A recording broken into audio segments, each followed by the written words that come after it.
Kenya's Ministry of Transport and Infrastructure has announced that the standard gauge railway line connecting the port city of Mombasa and Nairobi will be completed by June 2017, 6 months before the projected completion date. CNBC Africa was on tour along the construction route and filed this report. Construction of the first phase of the standard gauge railway commenced in December 2014, aimed at improving transportation of cargo and commuters between the port city of Mombasa and Nairobi. As you are aware, it is the most important project ever undertaken by government of Kenya. In fact, not just government of Kenya, but the entire region of Eastern and Central Africa. The kind of commitment we made in terms of financial resources, in terms of budgetary allocations, is by far the largest ever project undertaken. It's extremely important for us as a country to ensure that there is free movement of goods and people. And the SGR has nothing to do in anything else except providing people opportunity to move from one point to the other. And that's a key Vision 2030, which was crafted even the second and the first medium-term plan. And I must tell you at this stage, is progressing extremely well. Up to 90% of the project financing has been provided by China's Exim Bank and the rest from the government of Kenya. According to the officials at Kenya's Vision 2030 Secretariat, the feasibility study for the extension of the rail to the Kenya-Uganda border has been completed. The studies are ready for Nairobi up to the border. And for the first time, and I think we need to see this in the perspective, it's not just a Kenya project, it's an East African project.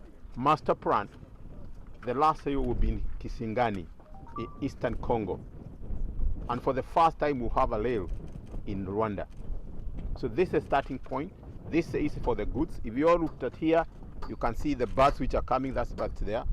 And in terms of goods, the other important thing, instead of taking the airline, which is a bit expensive, you can get a tenth of the price here and you'll be here in 3 hours.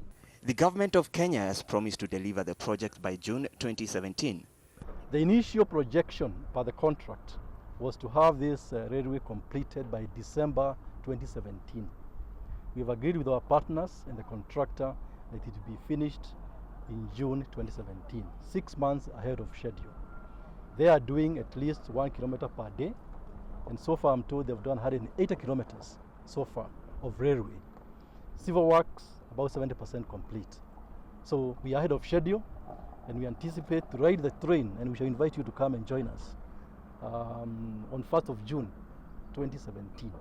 All of us, including the President.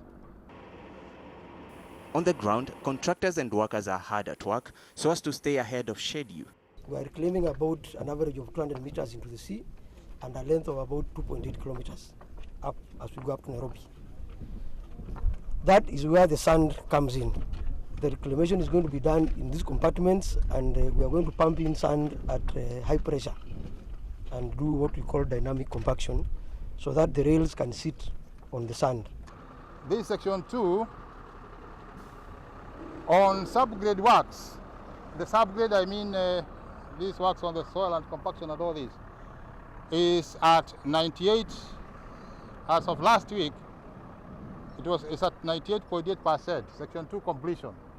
By the end of this month, March, we shall be finishing the works, early works.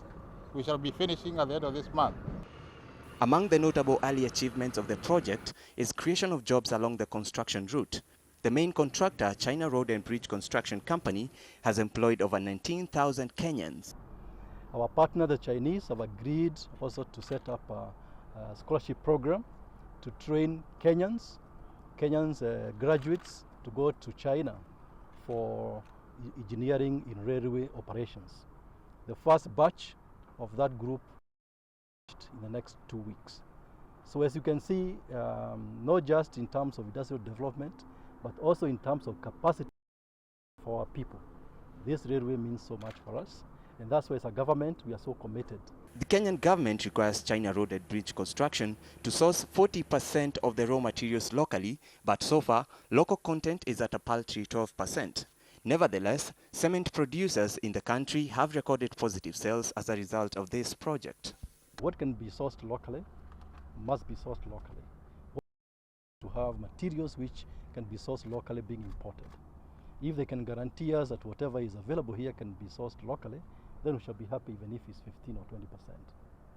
Upon commissioning, the standard gauge railway will offload millions of tons of cargo from the roads, effectively lowering the cost of logistics and contributing about 1.5% to the GDP every year.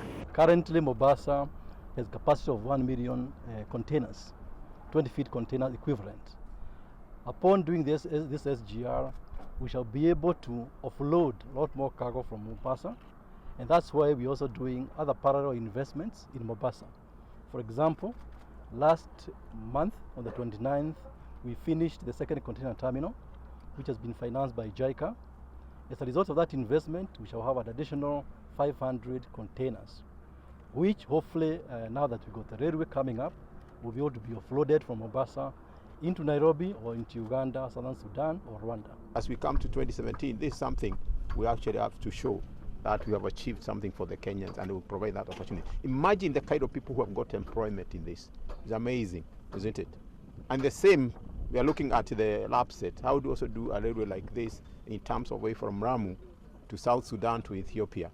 So this is a start of the master plan we have. And I can tell you that the Pan-African, the NEPAD, have really taken this as an initiative from the perspective of the African area.